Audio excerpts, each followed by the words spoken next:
আসসালামু আলাইকুম ও নমস্কার।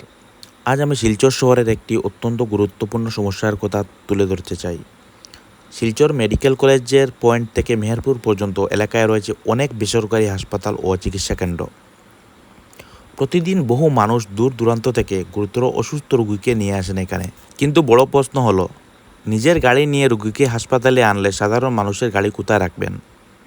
অনেক বেসরকারি হাসপাতালে সাধারণত রোগীর পরিবারের গাড়ির জন্য পর্যাপ্ত পার্কিংয়ের ব্যবস্থা নেই। অথচ রোগীকে হাসপাতালে একা রেখে অনেক দূরে গাড়ি পার্কিং করতে যাওয়া অসম্ভব হয়ে যায়।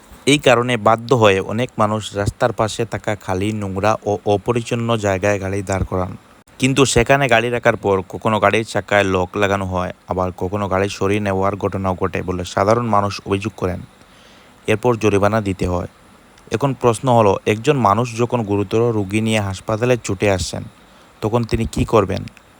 রোগীর পাশে দাঁড়াবেন নাকি বারবার গাড়ির চিন্তায় হাসপাতাল থেকে বেরিয়ে আসবেন? আমরা বেআইনিভাবে রাস্তা দখল করে গাড়ি পার্কিং করার অধিকার চাই না। আমরা চাই বাস্তবসম্মত ও মানবিক একটি সমাধান। যেখানে এতগুলো হাসপাতাল রয়েছে, সেখানে সাধারণ মানুষের জন্য নির্দিষ্ট ও নিরাপদ ও নিয়ন্ত্রিত পার্কিংয়ের ব্যবস্থা কেন থাকবে না? তাই আমি শিলচরের মাননীয় ডিসি মহোদয়ের দৃষ্টি আকর্ষণ করছি, অনুগ্রহ করে এই বিষয়টি গুরুতর সহকারে দেখুন। মেডিকেল কলেজ পয়েন্ট থেকে মেহেরপুর পর্যন্ত হাসপাতাল এলাকার পার্কিং সমস্যা পরিদর্শন করে সাধারণ মানুষের জন্য নির্দিষ্ট পার্কিং জোনের ব্যবস্থা করা হোক। রোগী নিয়ে হাসপাতালে আসা কোনো মানুষ যেন চিকিৎসার চিন্তার পাশাপাশি গাড়ির জরিমানা ও লোকের ভয়েও না থাকেন। হাসপাতালের সামনে পার্কিং শুধু গাড়ির সমস্যা নয়, এটি রোগীর পরিবারের মানবিকও সমস্যা। শিলচরের সাধারণ মানুষের স্বার্থে খুব জলদি একটি স্থায়ী ও বাস্তবসম্মত সমাধানের দাবি জানাচ্ছি।